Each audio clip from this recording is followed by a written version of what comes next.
Welcome back to City Line. With me right now is an incredible individual who holds our city of Tacoma internally to some of the highest standards possible. And of course, we are Tacoma, so what else do you expect?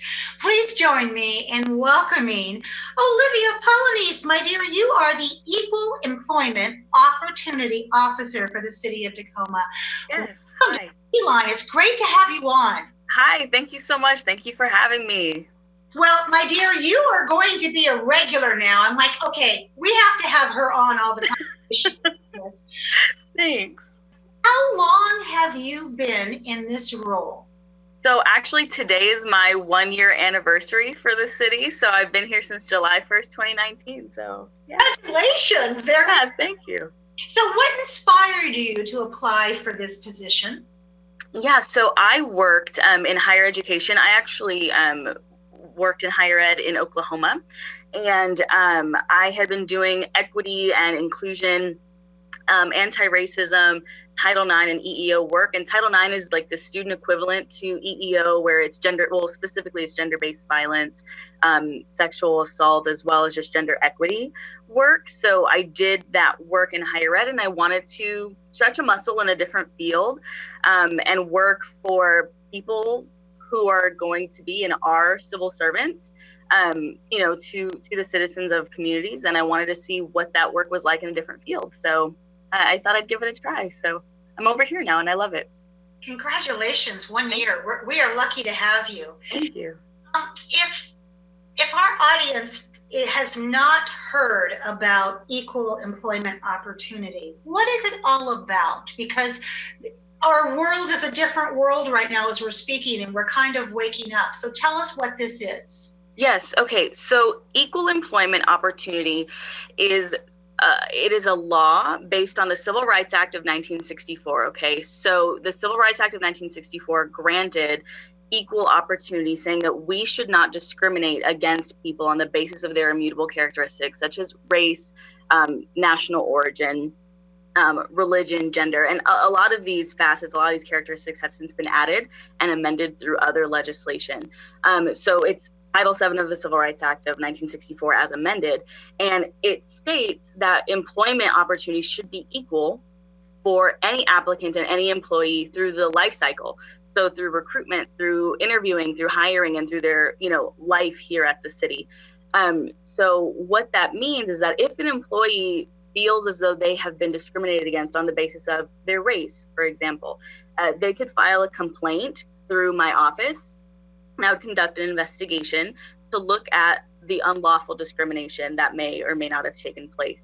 The way I love to do trainings is looking at it proactively, though, that by the time it reaches to the unlawful level where someone's filing a complaint, unfortunately, it's I don't want to say too late, but we've let the behavior festered. So when I do trainings with employees and with teams, I like to look at something called the continuum of harm. And we look at things from the beginning of the continuum, like microaggressions and invalidations and maybe racial gaslighting or religious gaslighting, and looking at how those behaviors can perpetuate and create a harmful work environment. So helping supervisors and managers and leaders understand that let's address the behavior down here before it gets to the piece where it can be unlawful harassment. So that's a little bit about my role. Oh, it's what I call sink your teeth into it, real life issues here. And again, we want to make sure our viewers understand that Olivia is working internally for the city of Tacoma. So there's not anything that she can do about employees or that are being discriminated against or harassed, that are not working for the city of Tacoma. Mm-hmm. So make sure that's very clear. So speaking of that, Olivia, now let's talk about what has the city done to support underrepresented groups in its hiring practices? Yeah, so there's quite a bit. Through HR, there is a video that we ask teams to watch for, like hiring panels, of addressing bias, right? So addressing like internalized or implicit bias. Then we also have different handbooks and hiring practices that we do to make sure that we recruit out in underrepresented populations. We make sure that when employees are here at the city, we are developing affinity groups. We do listening sessions. Starting last year, we started doing listening sessions in the summertime to hear about underrepresented groups, specifically people of color, and their experiences at the city, and seeing what we can do to better their experience here. So we've learned that some people feel isolated. A lot of people of color have not felt welcomed. They're maybe the only person of color in their organization. So trying to develop listening sessions so that people are able to meet and collaborate, not feel as isolated. We have affinity groups that we are working on, and that's through OEHR, our Office of Equity and Human Rights. And then just providing spaces for those employees to learn about different anti-racism or more equity frameworks. I collaborate with Mia Navarro and Alyssa McLean. We do snacks and chats, and it's since changed because of our COVID situation, but snacks and chats were a way for us to kind of get to sit around and talk about these difficult conversations and how we can be more equitable and inclusive at work.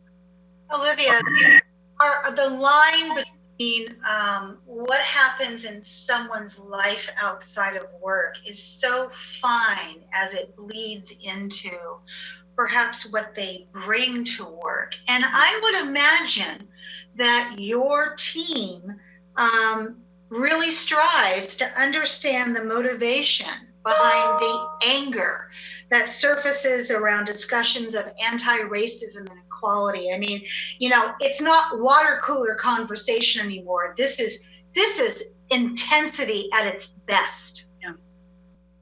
So one of the biggest things that we have to remember is that racism oftentimes has happened through history, through our lifetime, and it affects us outside of work. So then it affects us in the workplace as well, because we haven't addressed it systemically. I had this colleague who was a psychologist who told me this anecdote once about trauma and how it affects us, racial trauma and just trauma in general. And he says, trauma is like this takeout food that when we put it in the fridge, after we order it, we put it in the fridge after we finish eating, and it sits in the back of our fridge.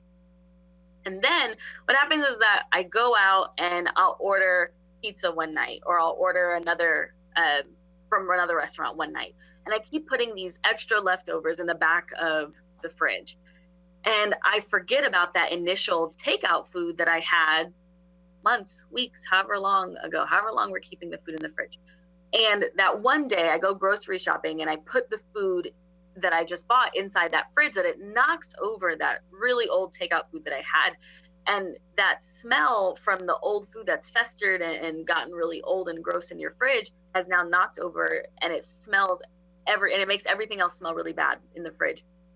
So what happens, in order for us to be able to really address the smell, we have to clean everything out within the fridge. So when we look at racism, when we look at addressing these issues, these feelings that we have to look at how deep racism is within our culture.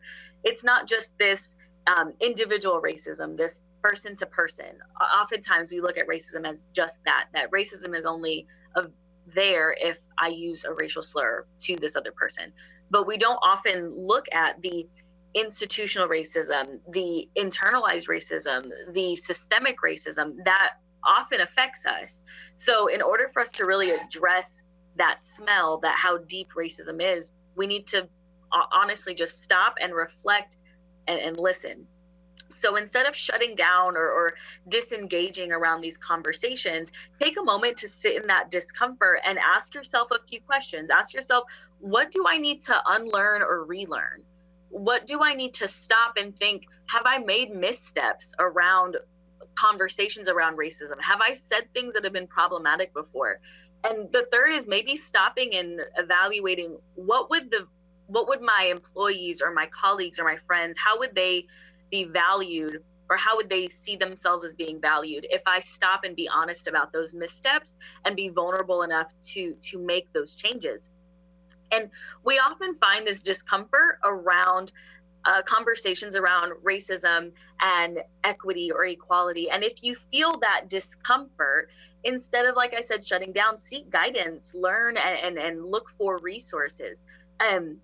We also feel this discomfort because our identities are sometimes so closely tied to these ideologies of these institutions or us not being racist. And we think of it only in this person to person or this individual lens. So when it's brought up, we think, no, I could never be racist, or no, I could never have been problematic because I don't think this way. And we don't often look at the systems piece of it. So in order for us to be better about that and understanding those motivations, we need to dive pretty deep, and we need to be able to address those discomforts that we're feeling. And instead of shutting down, think honestly and look at the education and the resources and the history to help guide us to be better and to change for the better. So again, sitting in the discomfort for a moment and letting that discomfort drive us past the discomfort to learning, being, and doing better. Okay, I just want to sit at your feet, listen and learn, because that's what needs to happen right now. Yeah. So, last 2.5 minutes, I have a big question for you. Okay. What can we all do to promote social justice? Okay, so one of the biggest things is still sitting in that discomfort, right? Like, if you are not a part of that work already, join in, get on board, but actively and honestly do that. There's this line that it goes from being uncomfortable to unlearning and relearning to then being accountable. And then from accountability, that's where growth comes in. But one of the biggest things I think to do is to, one, learn for yourself and don't solely rely on your Black employees, your Black coworkers, or other communities of color to educate you if you're new to allyship. Taking those moments to learn for ourselves and research, that's one piece. And then actively and honestly being on board instead of just, I'm going to retweet something or I'm going to like a post. Actually engage in conversation, engage in difficult conversation, and then keep this as a part of your normal, like, jargon, right? Always be conscious. My parents always told me growing up, think twice as much as you speak. That's why you have 2 ears and 1 mouth. So take these moments to just listen in, pause, and reflect, I think are great ways to at least start, and then take that path to education by reading and learning more. And I'm happy to include some great resources that I've sent out to colleagues and some city employees. Give us one resource before we say goodbye. Yeah, okay, so one, I did not create this. There's these 2 women that I actually saw online. They created something called Justice in June. Their names are Brianna Wallace and Autumn Gupta. The internet is a very big place, so I don't know exactly where they're located, but they created this Google Doc sheet that is a calendar of, like, a calendar to allyship, where they broke it down to 30 days of where to start, what to read, if you have only 10 minutes a day, 25 minutes a day, or 45 minutes a day, of your role, your next steps to allyship. And it's so comprehensive, and it looks at it through reading, what to read, what to listen to, what to watch. And if you literally just type in Justice in June on Google, or if you go on my EEO page, I made sure to link and cite their resource, because I think it's comprehensive and it's a great way to kind of step up to that plate. Olivia, you have a permanent place in my heart and in my kitchen. Yes. And if we ever get back to whatever normal would look like, you have a permanent place on the comfy couch. Thank you. Olivia, I cannot tell you just how happy I am to hear all of your wisdom and your knowledge and your passion. You are a breath of fresh air and a reassurance that Mayor Woodard, the City Council, Elizabeth Pauley, hiring you is one of the best things that we have done. Oh, goodness. Olivia, thank you to you and your team. And please take care of you. Practice some good self-care, because you are having days that blend into the next day. So I thank you so Thank much. you so much. And I can't wait to have you back on. Deal? Thank you. Thank you, Deal. May I just say thank you for having me? And one plug, if any employees feel as though they're experiencing discrimination or violence in the workplace on the basis of their protected class, please reach out to me through my EEO page, through my contact information, and I'm happy to sit down with you virtually and meet, and we can go through with that. I just wanted to leave that as one final plug to let them know I'm a resource if they need me. I love that. I would expect that from you. Thank you so much. Thank you so much. You're welcome. We have much more to come on City Line. We're going to take a quick break, and we'll be right back after this message.